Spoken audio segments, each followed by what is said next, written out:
going on, YouTube? I'm Miss Moffat, sitting on top. It's ready to spill the tea and tell all the gossip. Well, welcome. This is season 4, episode 2 of Power. And I'm going to start out by saying this. This season of Power is really pissing me off because the power exchange is actually on the people that don't deserve it. In the hands of the prosecutors, Angela, the jail penal system, Kanan. I mean, I'm used to seeing Ghost on top, Tommy on top, Tasha on top. And it's like it's been a transfer of power. Some of the transfers are good, but we'll get to that later. So the episode starts out with Ghost in his jail cell. And child, they done beat him so bad that he is pissing blood. Oh my God, I clutched my pearls. Do you understand me? Whoo! My baby, Ghost is down and out. But you shouldn't have did what you did. Y'all remember that first episode, Ghost breaking his neck, trying to go get Angela in truth. You reap what you sow. And I have no sympathy for him. Not yet. So we get to Tasha and the kids, and they're in there eating breakfast. And Rena is like, is Dad coming home? And she's so loyal. She's just like her mama. Is Dad coming home? And and Tasha's like, no, baby, not yet. And you know, Tyreek is all in his feelings. Oh, well, did he do it? And Tasha turned around and looked at him like, what are you talking about? Did your daddy do it? No, he didn't kill a federal agent. What is wrong with you? And then Rena goes, well, his nickname is Ghost. Or Tasha actually goes, just around other people, we just don't tell them that we call him Ghost. And Rena's like, well, why do we call him Ghost? And Tasha's like, it's just a nickname, you know, real quick on our feet. It's just a nickname from when we were little. So, but just remember to call him Daddy or James. Okay? So, we get to Tommy's house. And I told y'all last week, they're trying to set Tommy and Keisha up. We'll get to that. My predictions were right. We'll get to that. But Keisha comes in, I want out. And the whole time I'm there, I said, girl, you ain't there to talk about no business. You there to get that monkey wax. But anyway, she's like, I want out. I want Ghost and Tasha's name off my business. And Tommy's like, that's not a good idea right now, because if we start moving names, the feds are going to get suspicious. And he goes around and he's looking at her. So don't put your hands around her neck, Tommy. Don't do it. And he's like, don't worry, I got you, Keish. And she's like, oh, yeah, okay. Meanwhile, in between time, in the drug business, we have one of Annabelle's cousins. Annabelle from first season that got smoked. And his cousin is meeting with another organization to get a new connect because the block is hot with Ghost incarcerated. So they got to find a new connect because they don't want anything to do with Ghost while he's under federal indictment. So they're trying to make a new deal. So we hear about that, and that gets back to Tommy. And Tommy and Julio are discussing it. And so they're going to see what we can do about that. Okay? So Tasha, we'll come back to that later. Tasha is taking the kids to school. And they're telling them, you know, just act normal. She's telling them, act normal. You know, your dad, you know, he's just when we're family, we do good times and bad times. We stick together. And Rena, she's on board. I like Rena. Rena, she knows when to handle business. That damn Tyreek don't know whether to watch his ass or wind his watch. You know what I'm saying? So he's like, well, did he do it? Again, questioning his dad. No. And then Tasha, she got hip to the game. She's like, you know, when your dad was your age, you know, he had some bad friends he used to run around. And she referenced Tyreek drinking and everything. And she's like, and the friend your dad used to hang out was Kanan. You ever heard of him? Leaning in and everything. And Tyreek looked, nah, I ain't heard of him. And just at that instant, a cameraman, a paparazzi came up and was taking pictures. And Tasha was like, oh, hell no. So she jumped out the car and pushed the paparazzi and broke his camera. Girl, you don't do that. Even though they invaded her space, you still don't damage someone else's property. That was bad on Tasha. And then Tariq gets out the car. Oh, is that how we supposed to behave, Mom? And he walks off. You think he grown? I'm telling y'all wait. Tariq, his time is coming, and it's not gonna be good. I see that a mile away. So Tariq and Rena walk into class, and some jocks walk up on them, and they're like, "Oh, so that gun you brought to school, was that the gun your daddy used to kill that cop?" And Rena's like, she jumped in, no. And before she could even say anything, Tariq was like, "Maybe." Now, I give him full credit. For jumping in and standing up, because they had no business stepping to him like that. But you don't say no mess like that. He's not thinking. He is not thinking. You don't put it out there that your dad might be a cop killer. That's the last thing your dad needs, even though in the grand scheme of things, it may not be that big. But it's just, your mama told you to keep your mouth shut. You're going to learn by being hard-headed. And he's an example of why kids need to be whooped. But that's what happens when you spare the rod. But anyway, so we get to Proctor and James are meeting, and they're talking about the evidence of the case and where they're at, and a recap basically of the bail hearing. And in a parallel scene, you have John Mock and Sandoval and the black and white guy from The Office talking about what's their strategy for the case. So James is telling Proctor that, the best thing to do is to tell the court about he and Angela's relationship. And Proctor starts doing this mock trial hearing, if you will. So he's asking them, where were you sleeping with her at? James, like the hotel, the office, the car, the beach, whatever they can get it in. And at the office with the prosecutors, they're like, well, I don't think that's a good idea that we should use the relationship, because it will implement you all for knowing about the relationship, and y'all can be up for disbarment along with Angela. And Angela, mind you, is on the outside the office listening in. So they're going, and she comes in, "Good morning, everyone," like she didn't hear anything, and she's like, "You don't think you're not trying to put me on the stand, are you?" And Mock starts to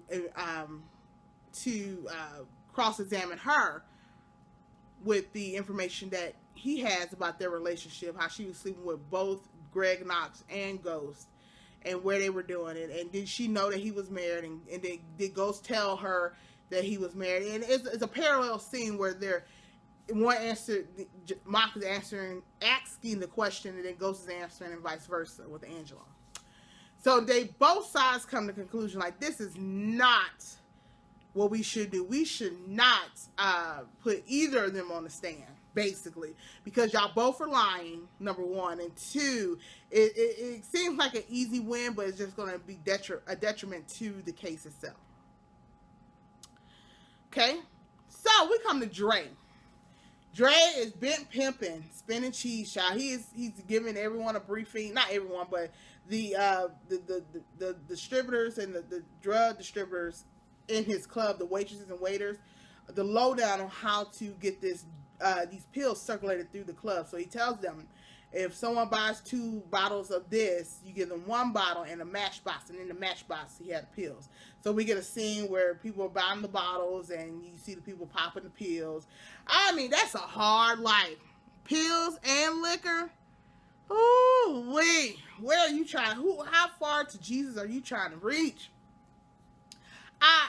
The pills have never been my thing, so it's just hard to watch and understand what kind of high that is. So, long after that, Proctor, he goes on TV and plays the race card that the prosecution is trying to nail James and trump up these charges because he's black, and he does a whole segment on the news, and Mock comes into the office pissed off. Do y'all see this? He's trying to play a race card, and no one in here is even white. And old boy's like, well, I'm white.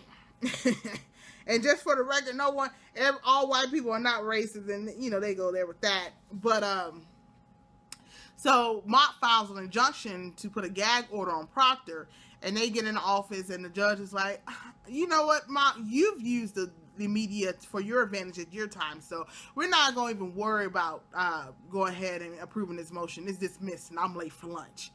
And Proctor looked at him, straightened up his tie. Well, nice try. We'll see you next time. So Mock and Sandoval and Angela are in the office when Proctor left, and Mock is like, what can we do? I'm trying to get this case, and I'm trying to get this guilty verdict. And Angela's like, I can help, and he is paying her dust. He ain't trying to hear her. So the next thing we see is they filed a warrant to go search Truth. I'm like, oh my God, are they gonna find drugs in there? Because Dre, he's good, but he's kind of sloppy.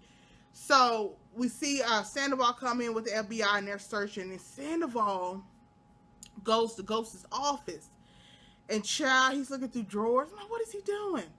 Girl, he is trying to hide the murder weapon from the shooting of Greg Knox in the office. Hides it in this little wet bar behind the camera. I'm like, oh no, that's the nail in the coffin. So sure shit stank, they come in the office, and the black guy tells Dre to open up the safe. He opens the safe. He goes around to the wet bar and finds the gun. I'm like, oh man, how is Ghost going to get out of this? So Mock is having a hearing in front of some potential jurors, and Proctor has a leak inside of the court that's texting him what's going on, and that's how Proctor found out that the prosecution had the gun. And he tells Tommy, he tells Tasha. Tommy goes to meet Proctor. He's like, last episode, he's like, it's time for us to meet. And he goes to meet Proctor, and Tommy is a supply man for Proctor's wife. That I believe that they're making note of her drug addiction for a reason. We're going to see that come to fruition on what's really going on with her. And he tells Proctor basically, hey, if I get caught, I'm going to kill you, because he told Tommy that the prosecution is probably going to go for the kingpin verdict, which means if one of you guys are convicted of murder or in the drug business, you both are. Everybody is, basically. So Tommy doesn't want that to happen, obviously. So, speaking of Tommy, let's go back. So Tommy shows up at Keisha's house. And he's like, well, where's your child? She's like, he's over his cousin's house. And he's reassuring her that she ain't got nothing to worry about with her business. And then he goes in for the stick, child. He and Tasha smashed. And honestly, quite truthfully, I'm here for it. I like them as a couple. I just think it makes sense. It evens out the universe. So I knew it was going to happen. It's kind of predictable, but I like them as a couple. And I hope that this is good for the both of them, and he don't choke her out like he did Holly. So, let's see. Kanan still messing around with Tyreek, and he done taught Tyreek how to break into houses, and he's gonna put Tyreek on a bad path of crime and everything. I see that coming a mile away. And Tyreek tells him that his dad used to hang with this guy named Kanan, and asked him if he ever heard of him. And Kanan's like, nah, Kanan long dead, covering his tracks. And then Kanan goes and pops up on Dre. He's like, what you doing? I mean, hemmed him up, choked him out almost. What you doing telling Tariq about Kanan, my name? And Dre's like, I don't know what you're talking about. Remind you, Tasha had told or asked Tyreek about that. So Kanan's like, you don't have any friends. That's why you can't trust anybody. Duly noted, Kanan. You gonna push Dre up close enough. You gonna push him far away enough for him to get his stuff together. I think Dre is gonna be okay. We'll see though. So Tommy, you remember Julio went to go meet with the Mexicans. I think they're Mexicans. Went to go meet with the other cartel that was thinking about going to another connect. And one of the guys got rowdy with Tommy's boy and hit him in the eye. And Tommy saw that, and he's like, who hit you in your eye? And he gave the guy his name, Annabelle's cousin. And Tommy then went and rolled up on this guy. He's in this Dodge Dart, this red Dodge Dart. You know what a car to be selling drugs in. This red Dodge Dart, listening to Easy. Like Sunday morning. Who is Lionel Richie? Listen to some Lionel Richie lighting a blunt. And Tommy rolled up on him with a gun. He's like, get out the car. And I thought this was totally hilarious. Tommy was like, I'm going to give you a head start. Run. And the guys are standing there looking. And Tommy like, I'll start a run. And Tommy's like, 1, 2, 10. Gets in the car. And runs that guy over. Not runs him over front ways only. He runs back over him. And he's like, get off of me. He said, well, ask me nicely. He's like, get off of me, please. And Tommy's like, okay. And drives off. Dude's leg is messed up. Tommy's like, don't you ever mess with my organization. I mean, I don't even know if he made it. But Tommy, that's the kind of person you got to be if you're in charge of if you're the connect. You have to be brutal like that and not let people run over you, sadly. So, we get to, let's see, where are we at? Ghost. We had a little small scene where he's eating his biscuit. It looked like the last biscuit he's had in the last 5 days.